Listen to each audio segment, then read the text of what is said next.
समस्त को जय जगन्नाथ। समस्त को आज हैप्पी मकर संक्रांति। चलतु आज मकर संक्रांति रे कदली पिठा केमती करा जाए देखिबा। प्रथमे बिरी को बतुराई दवा, बतुराई ग्राइंडिंग करदवा। किछि समय भल भाव बिरी को ग्राइंडिंग करवा। ग्राइंडिंग कर सारा पर बिरी सहित कदली को मिक्स करदवा।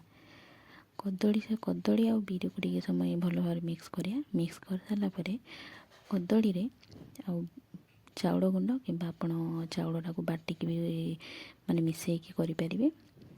तापर ताको चीनी देदेबा। चीनी दे सारा किसी समय भल भाव घाटी देवा। घाटी सारा पर एबे ताको भल भाव